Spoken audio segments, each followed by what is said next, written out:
বৈশ্বিকভাবে রাজনৈতিক, অর্থনৈতিক এবং সামরিক শক্তির জটিলতার প্রেক্ষিতে সাম্প্রতিক সময়ে তৃতীয় বিশ্বযুদ্ধের শঙ্কা অনেক বেশি উচ্চারিত হচ্ছে।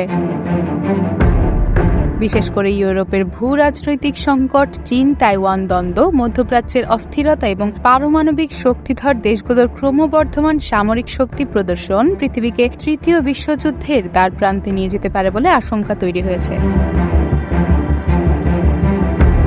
অতীতের দুটি বিশ্বযুদ্ধের প্রভাব পড়েছিল সমগ্র বিশ্বের ওপর। অনেক জায়গায় মানুষ এখনও সেই পরিস্থিতি থেকে বেরোতে পারেনি। এর মধ্যে যদি তৃতীয় বিশ্বযুদ্ধ সংঘটিত হয়, তাহলে পৃথিবী ধ্বংসের শেষ প্রান্তে এসে পৌঁছাবে।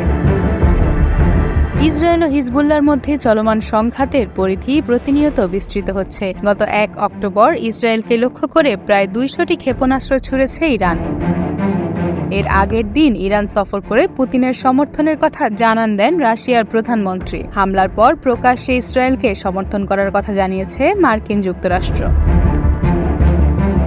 গত 1 বছর ধরে ইসরায়েল ও হামাসের মধ্যে যুদ্ধ চলছে। হিজবুল্লাহ ঘাঁটিকে লক্ষ্য করে স্থলপথে লেবাননেও হামলা চালাচ্ছে ইসরায়েল। ক্রমাগত বেড়ে চলা এই সংঘর্ষকে কেন্দ্র করে আরব দেশগুলোর পাশাপাশি বিশ্বের অনেক দেশই স্পষ্টতই বিভক্ত।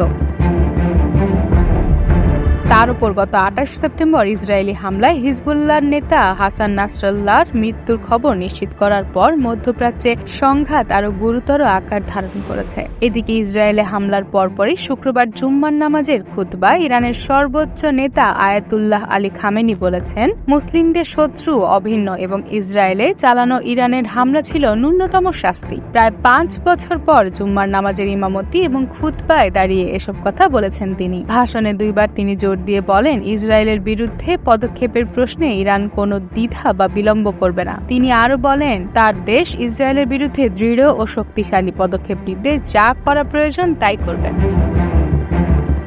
সব মিলিয়ে বর্তমান বিশ্বের ভূ-রাজনৈতিক প্রেক্ষাপট অত্যন্ত জটিল এবং অস্থির। ইউক্রেন রাশিয়ার যুদ্ধ শুধু ইউরোপেই নয়, সমগ্র বিশ্বের জন্য একটি গুরুতর হুমকি হিসেবে বিবেচিত হচ্ছে। রাশিয়া ও পশ্চিমা বিশ্বের মধ্যে বিদ্যমান দ্বন্দ্বের ফলে যে বৈশ্বিক সংকট তৈরি হয়েছে, তা থেকে নতুন কোনো বড় ধরনের সংঘাতের সৃষ্টি হতে পারে।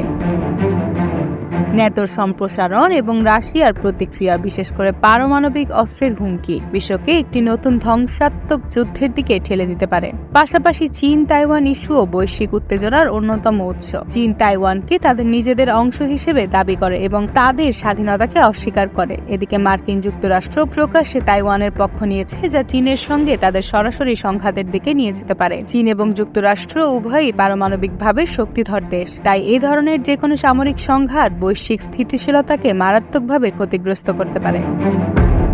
ইরান ও ইসরায়েলের মধ্যে সরাসরি যুদ্ধের সম্ভাবনা আছে, যা যুক্তরাষ্ট্র এবং রাশিয়ার মতো বড় শক্তিগুলোকেও সংঘাতে জড়াতে পারে। বিশ্বব্যাপী পারমাণবিক অস্ত্রের পরিমাণ এবং এর ব্যবহারের সম্ভাবনা তৃতীয় বিশ্বযুদ্ধের ঝুঁকি বহুগুণে বাড়িয়ে দিয়েছে। বর্তমানে বিশ্বের পারমাণবিক শক্তিধর দেশগুলোর মধ্যে কৌশলগত উত্তেজনা লক্ষ্য করা যাচ্ছে।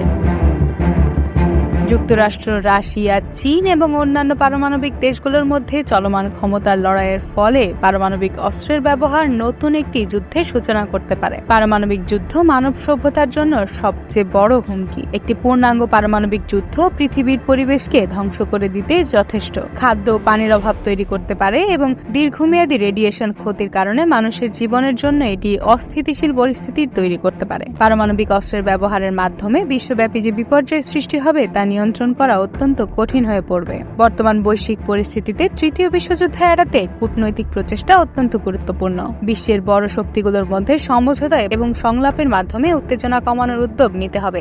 জাতিসংঘের মতো আন্তর্জাতিক সংস্থাগুলোর ভূমিকা এখানে গুরুত্বপূর্ণ হতে পারে। বড় শক্তিগুলোকে পারস্পরিক স্বার্থে সমঝোতার পথে হাঁটতে হবে, যাতে কোনো সামরিক সংঘাত না ঘটে এবং পারমাণবিক অস্ত্রের ব্যবহারের হুমকি থেকে বিশ্বমুক্ত থাকে। বিশেষ করে পারমাণবিক অস্ত্রের বিস্তার রোধে এবং অস্ত্র প্রতিযোগিতা কমাতে আন্তর্জাতিক চুক্তির প্রয়োজন রয়েছে।